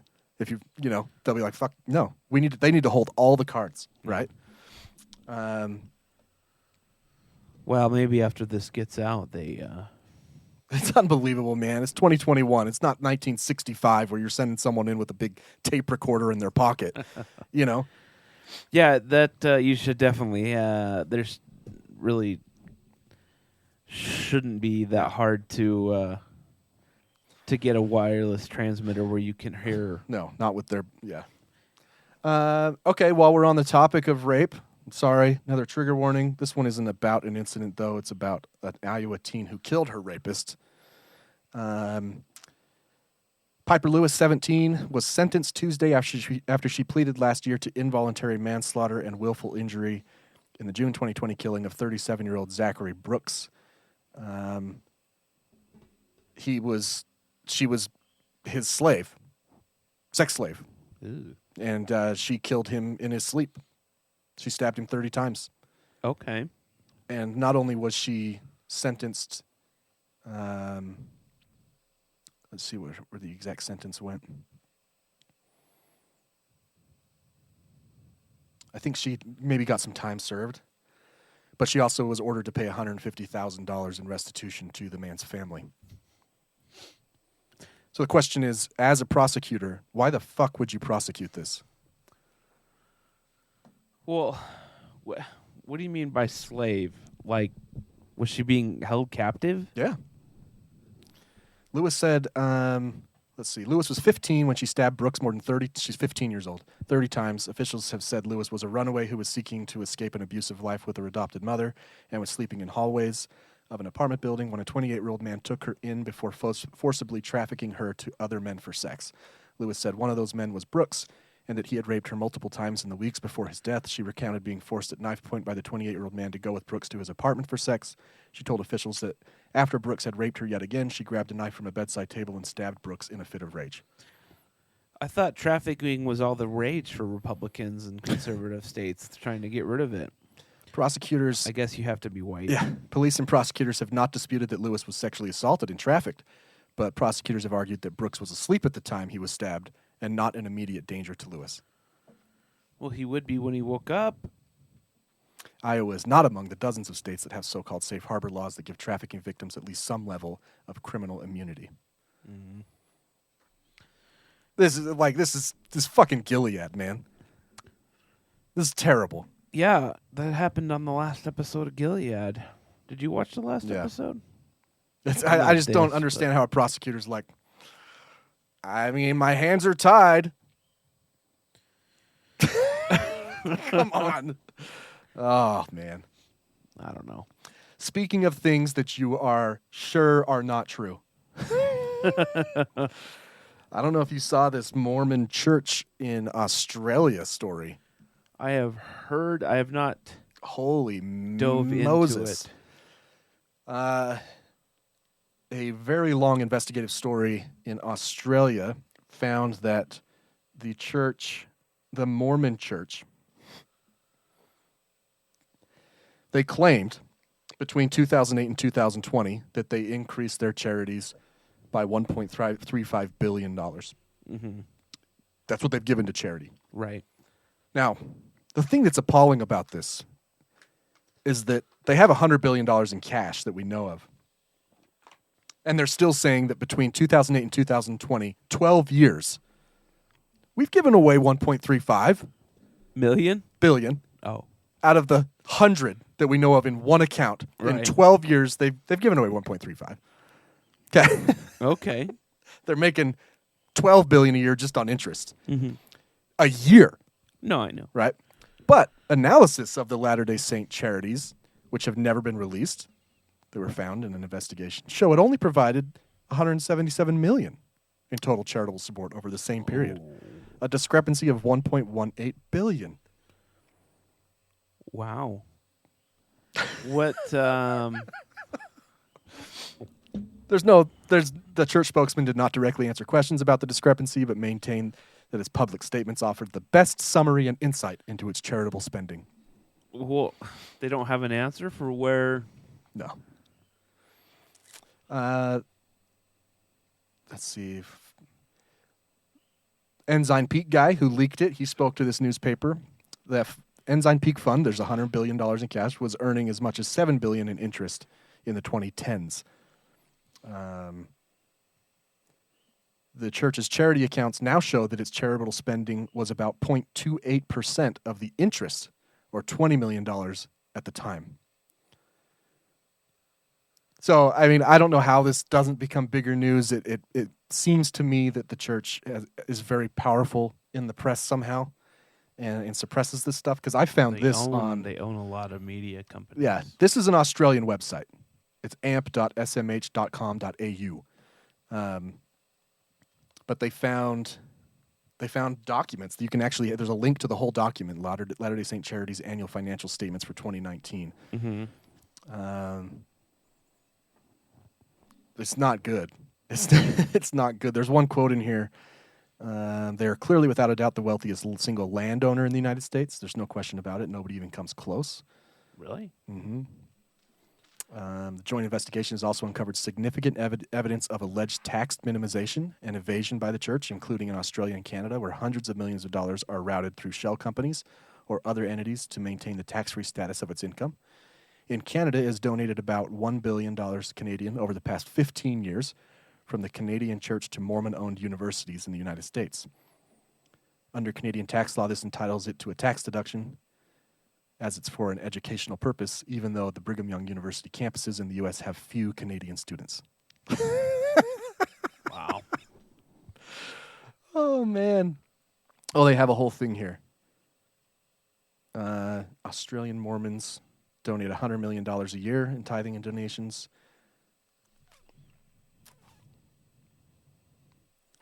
Oh, there's LDS charities in Sydney and Australia with no paid staff, but somehow flows a bunch of money to a bunch of different countries like Venezuela, Liberia, Iraq, Haiti, Bangladesh, Burkina Faso. Iraq? Yeah. So, no, this is we'll see if they face any criminal stuff in Australia, because that's where all this, is breaking. There was a really good quote in here about...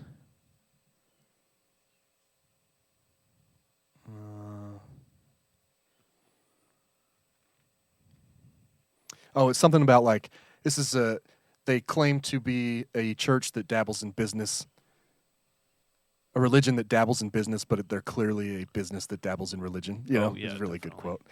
Anywho, that's just another one. A few years ago, Ensign Peak. Oh, they have Mormon Church's top investments. They own $3.6 billion of Apple. $2.9 billion of Microsoft, $1.6 billion of Amazon, No 1.5 wonder in Alphabet, No wonder Jake Vockler is bishopric. 1.4 billion in United Healthcare. I don't know, man. I don't know. Not good. Not good. Well, do we need to take another break, or can we go straight into random headlines? I think we can go straight in. Because I don't feel like we need another break. No. Or I think there may have been... Oh, there was something else I wanted to talk with you about. This is more about police. There's Danny works for a company that makes chips. Yeah. Electronics. And he's working on a camera on a gun when it's fired for police officers. Oh, yeah. I like it if it's in addition to. Because a lot of stuff happens on body cam before they pull their gun. Right. But then I got thinking, well, why not put something on their holster that counts how many times they pull it? I'd be really interested. Right? Let's say you were on a beat. Yeah. You're a cop. And once a quarter, they show the numbers. Mm-hmm. And they're like, Doug, you pull your gun 40% more than Robert. Wouldn't you be like, what's the deal? Right? I'm like, why not use this kind of technology? I don't think they pull their guns that often. I would want to know, though. Yeah. Right? Because what if you were legitimately trying to do a good job and you're like, why the fuck do I pull my gun so much? Maybe I need to be on some pills or something. You know? But yeah, so he's working on a thing to have the camera turn on when the gun is fired or when it's pulled. I can't remember. It's gonna make it heavy. It's like a you know what? It's like a big fucking Why don't we TV why don't we just have a guy follow the cops with a camera like cops all day every day? Yeah, there's just a guy with the boom mic. Yeah. Yeah. Just a whole camera crew, every cop every day. I mean, it's probably pretty small. Those freaking body cams, I think, are enormous. They look huge, right? They look too I big. think it's has less to do with the camera, and more to do with the storage. Storage and maybe it's an on-off button on there. Yeah. Which I also disagree with. I don't think there should be an on-off. I think that's a storage issue. You know, but I think you should only be able to remove it if you're like taking a shit. Even then. But it doesn't aim down. Let's take a shit with it on. Who cares? I get really, really mad when I see videos, and I see a lot of them, unfortunately. My feed is loaded with dirty cops. I know. I get really mad when the camera turns off. When you see them gesture to each other, clearly telling the other one, my camera's on. They can't say that out loud, right? But Right. somehow the conversation dies, and you hear like mouth movements, like the guy's telling his other cop who's coming up to talk shit, hey, my camera's on. My camera's on. And then you see his thumb come over it and hit the button to turn it on. It just pisses me off. I think Yeah. you should be terminated if you turn off your camera. That seems fair. You know, I don't know. I don't see why you turn it off. Like, oh, we got to investigate this shit now. Turn your camera off. How does that make sense? It doesn't. That's All right. weird. Anyway, random headlines. Oh. I think I talked about all the stories I wanted to talk about. Did you get them all? We off your interrupt your breath? regularly scheduled program to bring you these random headlines. See what we do when you put the format? I needed to take a break, man. Yeah, I know. It was a long Take your- time that we were talking Your about. Adam Sandler piss. We were talking about. Oh man, do you see he's on like a concert / comedy Yeah, he's tour? playing all his hits, man. Yeah. Like the Jewish song. I can't remember the Hanukkah song. Hanukkah song. I wonder if he's still a practicing Jew, or if that was just because he was a Was Jew he as a ever a kid. practicing Jew? He's Well, I mean, just enough Jewish. to have Hanukkah instead of Christmas. Oh, that's true. You know, I didn't really find stories, so we're just going straight in to find some random that's stuff. random. That's random. November 11th. The Strong National Museum of Play, the Museum of Play, in New York announced the 2022 inductees into the National Toy Hall of Fame. Oh, play as in like Play with your toys. toys. Toys. Not the Hall of Masturbate. No, Oh, that's it's- actually in... That's it's in Cleveland. Yeah, right next to the football. Right. Really weird. They're right next to each Yeah. other. Makes visiting with your family really, really uncomfortable. The Rochester Museum announced the inductees were selected from a field of 10 finalists. The finalists included Bingo, Briar Horses, Catan, Nerf, Pinata, Phase 10. Pinata? Just like Just Pinata. just pinata. That's what it's just Pinata. What, it's like 20. So this is the 2022 finalists Finalists, not I for haven't the Toy Hall of Fame, and one of them is Pinata Pinata. and Bingo. Yeah. Shouldn't Bingo have been in there like fucking 200 years ago? If it hasn't made it I by mean, now, Bingo's the shit. if it hasn't made it by now, Yeah, I mean it's like you know, I mean, old people have been playing bingo since. right. That's like not putting Have you Duran ever played Duran. it? Have in you the ever rock played and it roll. in Vegas? It's No. actually fun. I'm sure it's fun. It's bingo. I got daubers. You dab your thing. Yeah. I won like $200 once. I love pinata though, not a pinata or It's just the pinata. pinata. Just pinata.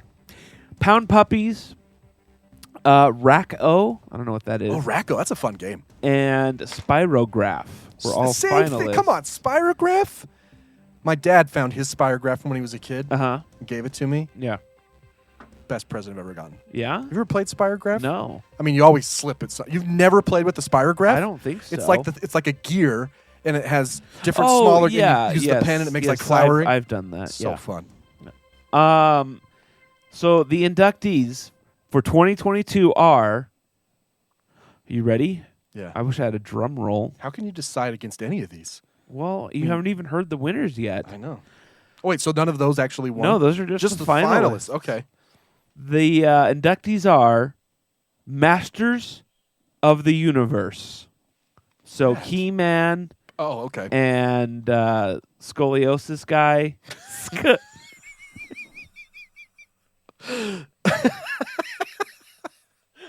Sorry. Scoliosis. Skeletor. Scoliosis man. Light Bright. Mm. Light Bright. I had one of those. And the Top. The Top. Come on. How long has this museum been open? Like 1 year? I don't know. And we got to start from the beginning, right? I don't know. Let's see. Oh, look at this. The Top is one of the oldest toys. Yeah, no shit. That's and why I don't know how an integral part of many cultures. That's why I don't understand why it's not already in. They were really anti-Semitic until recently. Yeah, they didn't want the dreidel They didn't want the dreidel in there. With this Kanye shit, they're like, fuck. We better put it in. Got to get the dreidel in there. But can we call it a top? Fine. It says it has, with more than 5,000 years of history behind it, it's about time the Top spun its way into the National Toy Hall of Fame. All right, I have to Google this real Masters of the Universe, Mattel's toy line centering around heroes He-Man and She-Ra, hit shelves in 1980. So you're telling me that a toy that's been around for 5,000 years got inducted into the same Hall of Fame at the same time as a toy that is 42 years old? Yes. I don't like this place. That's like, and I Googled them. like, they opened in 98. The Top should have been on like there in 98. Babe Ruth being inducted with me. Right. Into the Hall I feel of like Fame. I feel like a new guy joined the board. He's like, hey, we never, I don't know how you guys missed this, but you never did the Top. And they're like, oh, the fucking Top. Shit. And you've never put Ball. Or Ball might already be in there. You don't know. Like, we're going to lose all credibility. There's been 24 years worth of... Right.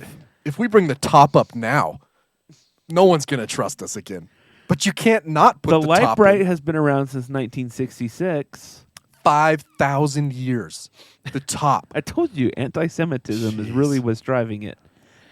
Like, when you start this, you're like, hey, it's 98. We're starting a toy Hall of Fame. You can't follow the rules in the first year. You got to say these 1,000 toys are already in it.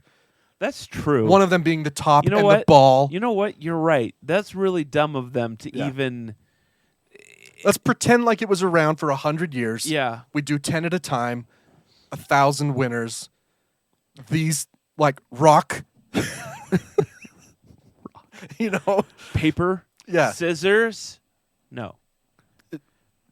Knife? That's not a toy. It We can learned be. that. We learned that in It's Scouts. Yeah, that's true. Hold on, I'm trying to see what Top. there. It's what is all amazing. in the Toy Hall of Fame? Like, it's to me, it's insulting that Top is even on there with Pinata. Yeah, why is Pinata? Like, I like don't feel Pinata. like Pinata's a toy, though. I mean, I like Pinata, but it can't be in there with Top. 2021. Do you want to hear 2021's Yeah, let's hear it. inductees? Yeah. We have Risk. Okay. American Girl dolls. Okay. I don't even want to hear it. Sand. Earth. Sand. Inducted in the year 2021, sand may be the most universal toy in the world. From a geologist perspective, sand is a dry, gritty material. Thanks shit. for the Come on, history man. lesson, Toy Hall of Fame. Someone, you know what? Ralph has brought it up every year. He made a great case this year. Ralph, explain to us why sand this year. You've got some great I points. feel now. like sand, ball, and top should have just. This should have been the first year, right? Like, why are we dicking around with American Girls and Risk next when year we have an yeah. inducted top? Next year it's going to be Splash. Splash. Splash. Splash A of splash water. of water. That's all it's going to be called, though. Splash. Or Jump. See, I don't like how general they are. In 2011, the Dollhouse was inducted. Can we have a specific Dollhouse? Right. like I a guess Barbie. then we need a Dollhouse Hall of Fame. I guess Dollhouse. That's what that means. They're setting up 2010, the Game of Life playing cards too. playing cards. You know what? The Ball has been inducted. All right. It When? made it in 2009. 11 years? It took them 11 years to put ball? 9/11 happened. The economy crashed, the Great Recession. People started playing with balls again in 09. That's why. Sorry, Jimmy, we can't get you any normal toys. We'll get you a ball, though. 2005, the cardboard box. Yeah, I don't know, man. I don't know about this place. I want to know the first things inducted here. Yeah, what was the first thing? 1998, you said it started? Yeah. So Crayola Crowns was one in 1998. They're probably a sponsor. Erector Set. All right.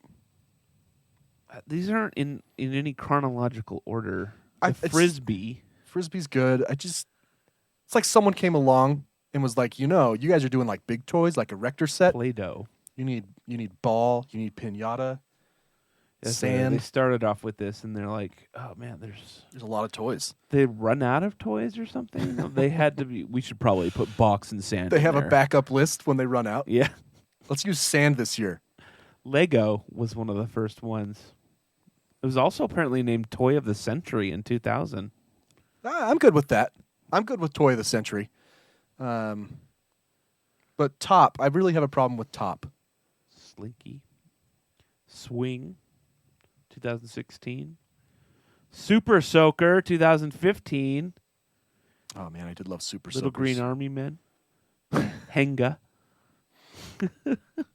Oh, this is only the first random headline, isn't it? It is. It's a good one though. That's why we love random headlines. We man. stumble onto gems like sand. There's been a new record set in Illinois. How many lanyards do you think you could fit on your body? On my body? I don't know, like 2,000. Really? Because the record is only 509. Maybe I have no concept Oh of yeah. Sorry, it has to be around your neck. Oh, okay. Yeah. Well, yeah, I could do probably 5'10". An Illinois man with multiple Guinness World Records added another title when he donned 509 lanyards at once. What if you started to panic? I know, right? What if he started to choke? How are they going to get him off? Maybe- We're almost there. We're at 200. Maybe they're all the breakaway ones, that have little thing in the yeah. Woodstock resident Salik Nib Sonny Molina. Is it an Illinois man? Yeah. I think I found him here. A surgical nurse with 20 years of experience tackled the records for most lanyards worn at once in a tribute to the healthcare system that employs. How is it a tribute? What do you mean he has experience? 20 years experience with lanyards on the neck? No, as a surgical nurse. Oh, why is that? How is that relevant to this? I don't know, Okay. but apparently he did it as a tribute to healthcare, which doesn't really make sense either. No. Healthcare doesn't have a monopoly on wearing lanyards. I noticed that all the lanyards have something on them too, like an ID card. Well, yeah, I think that's the point. That's interesting. Huh. I mean, I could only hobble together like 8 lanyards. Well, it's not how many lanyards can you find.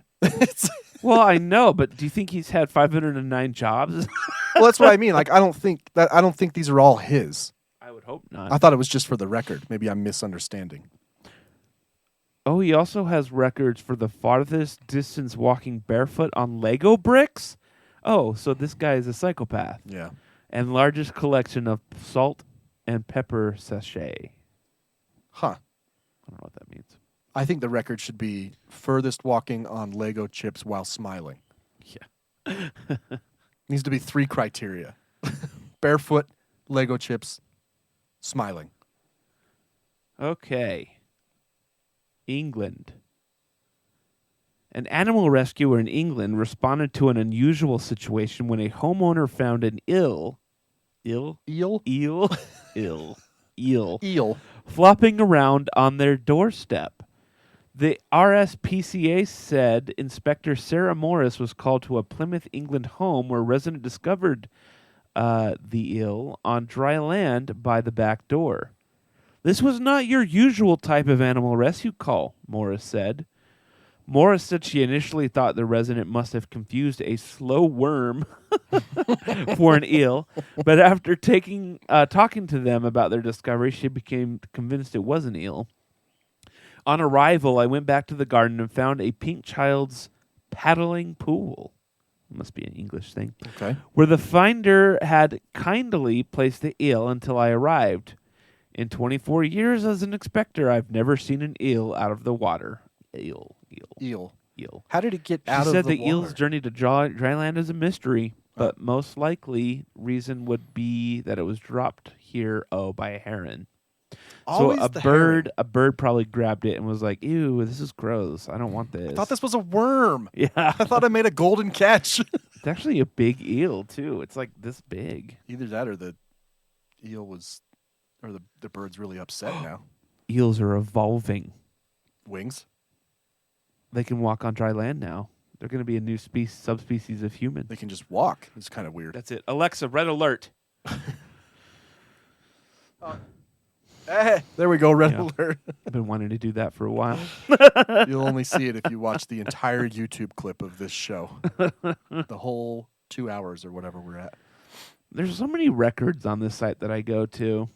British 20-year-old solved 6,931 Rubik's Cubes in 24 hours. Oh, what a long day. How boring. Why do people do this stuff? I don't know, because we decided they don't get paid. No. They probably have to pay for their own plaque. Probably. Got to pay the way of the record keeper. Escape miniature horse runs loose along Ontario Highway. It made more sense. I mean, I guess they still release the book every year, the Guinness book, but it made more sense when that was it. Right. You know? It was just that a was book. the thing, but now it's like... We got Google now. Someone on TikTok will do 510 lanyards. Yeah, why don't we just do that? Let's do it. It's dumb. Yeah. We still haven't done the soda chugging one. I still think I could beat that guy. What was that one? It was like a liter in so many Dude. seconds or something. Yeah, it'd be so hard, man. I know you think you can do it, but I don't think so. All right. Is that it? I think so. Any more? That was it. All right. I don't have anything else. We Fair have enough. a show. We got to plug the show. We should have done that at the top of the my show. Gosh, how embarrassing. November the 19th. Going to Orem, probably should be the last time this year. Yeah. So all our Utah County friends come out and see us before we exclusively play in Salt Lake. And if you didn't know, maybe you're listening to this for the first time. Spencer and I are in a band called Rejected Takeoff. That's true. A rock and roll band group. And yeah, we're playing a show on November 19th at the Boardwalk in Orem, Utah. We have a new song on the way, too. And it's really fucking good. Well, I mean, let's not get crazy. But you can learn more about the band at theartakepodcast.com. There's a link there for it, or at scaryparrotmedia.com/RTO. Oh, yeah. Rejected Takeoff. So, Yeah. Our show's in Orem at the Boardwalk on Saturday. I think it starts at 6:30. Yep. We're playing second. First band's actually pretty cool. Licks. My... Yeah, they're good. They're good. Anyway, yep.